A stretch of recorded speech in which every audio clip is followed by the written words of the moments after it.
plus the width is what is the width? I think it's 0.3. 0.3. The depth is 1.5 multiplied by 1.5 divided by 2. Okay, so here we go. So 0.7 multiplied by 0.2 multiplied by 1.5 minus 0.1 close bracket. So this is 0.196. I do it again. 0.7 times 0.2 times by 1.5 minus 0.2 divided by 2. So this is 0.196 plus by the width is 0.3 times 1.5 times by 1.5 divided by 2 is 0.3375.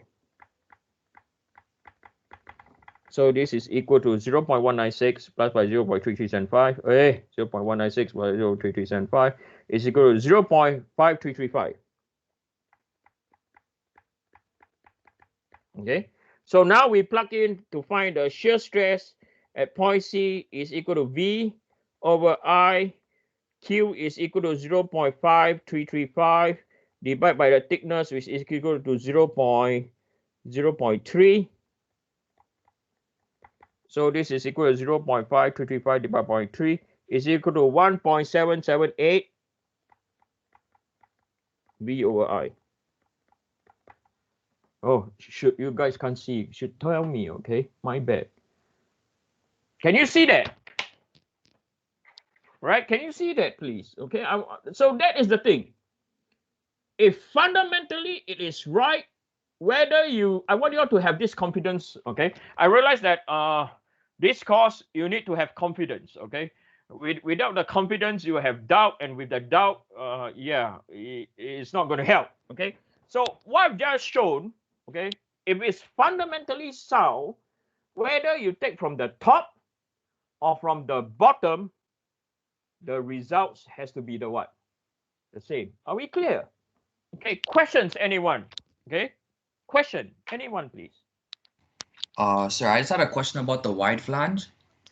Yep. So, you know, for like the box beam, it's kind of like understandable. If the force is acting in the center, it like splits off and goes like its separate ways, right? But for the Yep. wide flange, why is it that the force acts in the center, but the starting points are on the end? Like, how do you conceptualize that?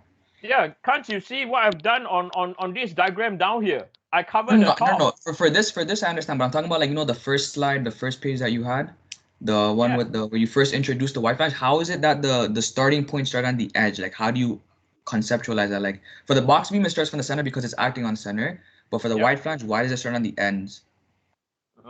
Vindu-san, you know who you remind me of when you speak? Who, sir?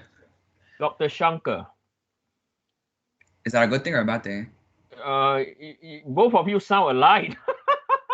I thought Dr. Shankar was in the class. Okay, I did not make these rules up. Okay, I just refer to the textbook and I comply to textbook. Okay. Okay, the shear flow will start from point A and point A prime.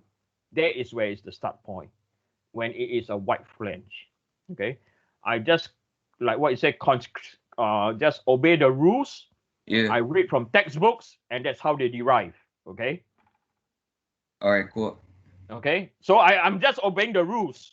Okay, but I obey the rules, right? And then either I use either I like the example I've just shown you. Okay, once we obey the rules, either you take from the top or from the bottom, does not really matter at all. Am I right? Yes, Okay. sir. Likewise, when it's thick wall, it's the same thing. We derived before, right? Yeah. The equation from the top and the bottom are the same. Mathematically sound. Okay. That is why this topic, your math, you have to have the confidence. Okay. Without that confidence, it's pretty shaky. Okay. It's not just physics. Okay. It's at least 30% of math. And I will tell you this: the entire class where you guys are, your math are stronger than mine. I'll tell you this, okay? I don't know how you guys go through 2ZZ03 or 2ZZ010, okay? That is not an easy course, okay? But the math is critical here, okay? Anyone, any questions, please? I don't hear nothing. Okay, so let's carry on with our problem.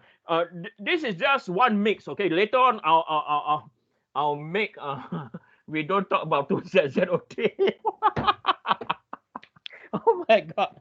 Hey, listen, I know it's tough, but guess what? I know it's tough, but guess what? Failure is the best teacher. Okay? I know. It is tough. I understand. Okay, I understand. But guess what? Okay? Failure is the best teacher. I learn a lot when I fall. When I don't fall, I just grow fat and do nothing. Okay? Okay. Okay. So Nathan, okay, I know I should not talk about it anymore. I'm sorry. Okay. Now, let's recap Um, where I have a yes. question. Yes. Sorry. For the wide flange configuration, when you're analyzing shear stress in the center of the beam, Hmm. do you have to do anything special because you're adding the shear flow from both sides of the flange? Wait, where you're looking now, right? Not for this question. No, sorry. For above, for the wide flange configuration for thin wall analysis? Wait. So not on this example, you mean? Not on this example. Yeah.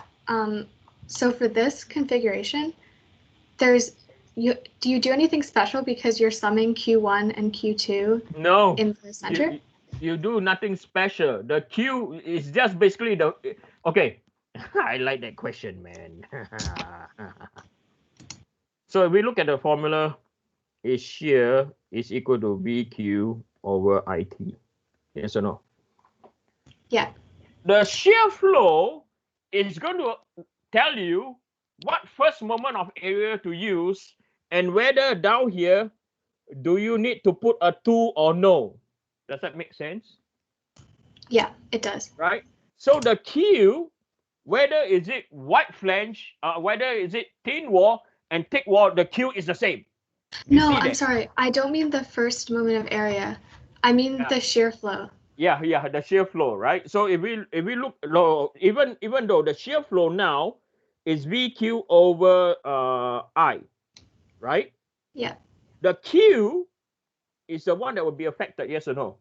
Oh, so because it continues to change, that's Yeah, why you there don't you have to. go. Okay. Right, Thank okay. you. But more critical is this part, okay? The you realize, okay, let's look at thin wall and thick wall. Okay? Let's look at thin wall and thick wall now. Okay. If we look at thin wall and thick wall, right, the Q is, let's say, at the centroid, okay, at the centroid.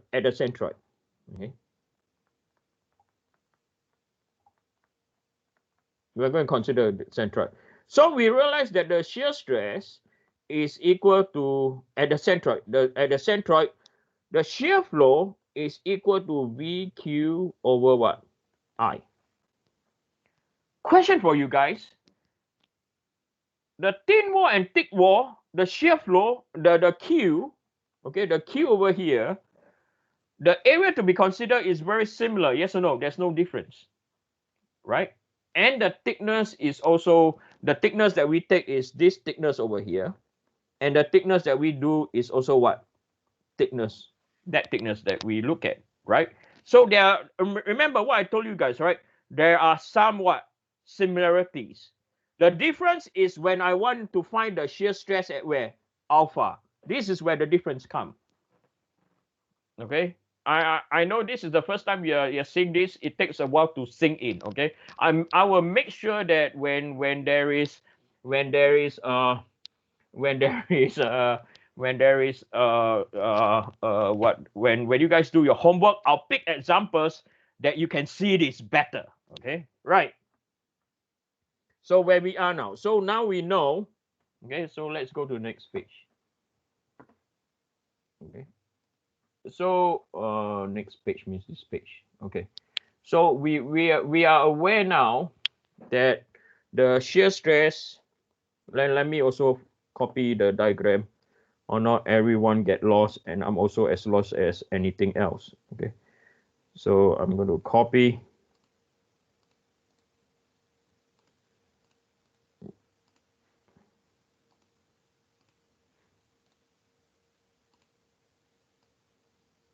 Okay. Okay. So you guys. So we found that at a centroid.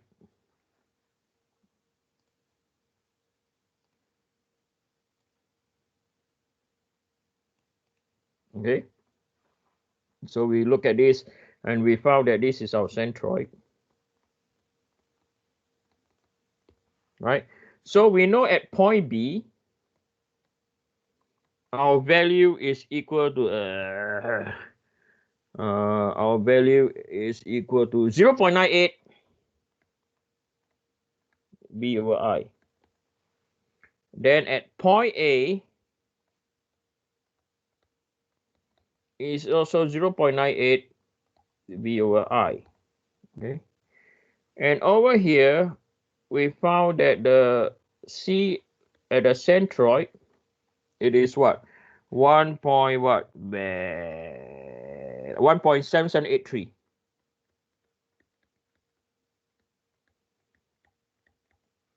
BOI. Okay, we found that this is 1.77. So now we are given that tau max. Right, we are given that tau max is equal to what? 10 times 10 to the power 3 psi.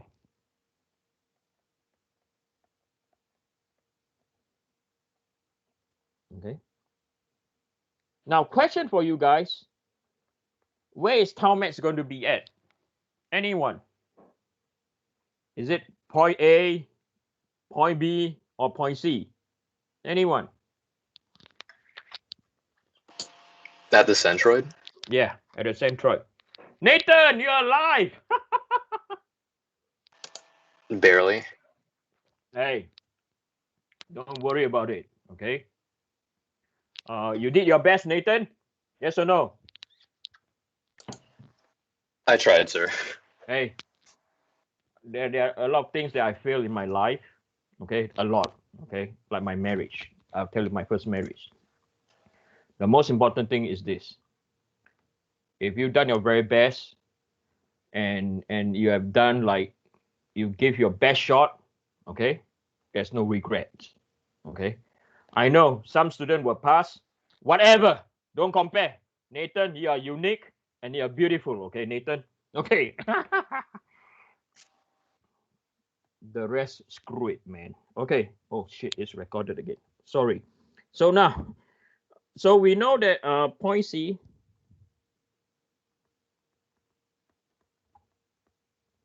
is where tau max will occur.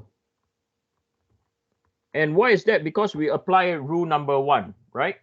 We apply rule number 1, and rule number 1 says that what? V and I are constant. That's why we know that point C. So now we can find what is V over I. Okay, what is V over I? So by knowing what is V over I, then we can find the stresses at point A and at point B. Okay, so we know that at point C is equal to 1.7783 V over I, and this is equal to 10 times 10 to the power 3, right? So V over I will be equal to 10 to 10 to the power 3 divided by 1.7783. So this will be equal to 5.623.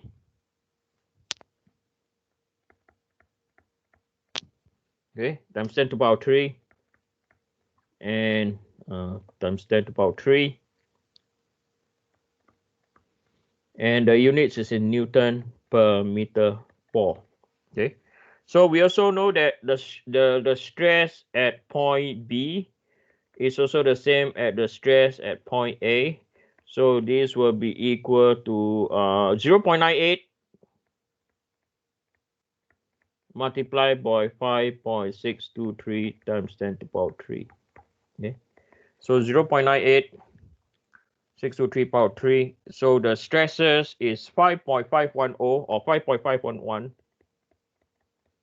times 10 to the power 3 psi. Okay, so this is the easy part. Okay, this is the easy part. The analysis part is basically you have to determine where the maximum stress is. Okay, again, why I pick this example is one of these example that some of you already mentioned. It's neither a wide flange or it's neither a box beam. Yes or no? It's a combination of both. Okay, that's why. So with this example, you are able to see how to apply this in either a box beam or white flange. Okay.